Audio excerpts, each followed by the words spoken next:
Pakistan and Afghanistan seal fresh ceasefire after week-long deadly clashes. In early Sunday, Qatar's foreign ministry confirmed that Pakistan and Afghanistan have reached a new immediate ceasefire during talks in Doha, ending more than a week of intense border fighting that persisted despite a prior truce. The two nations pledged to halt hostilities and pursue lasting peace, with mediation by Qatar and Turkey. Breakthrough follows Taliban accusations that Pakistan conducted additional airstrikes on Afghan territory, marking the most severe confrontations between the neighbours since the Taliban reclaimed Kabul in 2021. Violence along the disputed 1,600-mile border ignited on October 10 after Afghanistan alleged Pakistani airstrikes in Kabul and launched retaliatory strikes. Pakistan has long claimed that Afghan soil shelters the Pakistani Taliban TTP, a charge the Taliban denies.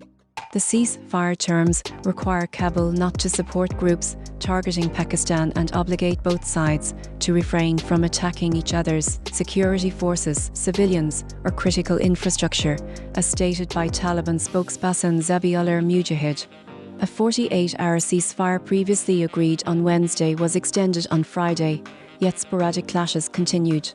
Ahead of the Doha negotiations, a high-level Afghan delegation, led by Defence Minister Mullah Mohammad Yaqub, arrived in Qatar, condemning Pakistani airstrikes on civilian areas in Paktika province. Afghanistan vowed to pause new military actions to preserve the dignity of its negotiating team. Pakistan's information minister asserted that its forces struck verified militant camps along the border, denying any attacks on Afghan civilians and labelling civilian targeting claims as false propaganda. Pakistan also reported repelling militant assaults during the ceasefire, claiming over 100 fighters were killed, though these numbers remain unverified. The Afghanistan Cricket Board disclosed that 8 people, including 3 cricketers, were killed in a Pakistani strike in Paktika and announced Afghanistan's withdrawal from an upcoming 3-nation T20I tournament featuring Pakistan and Sri Lanka.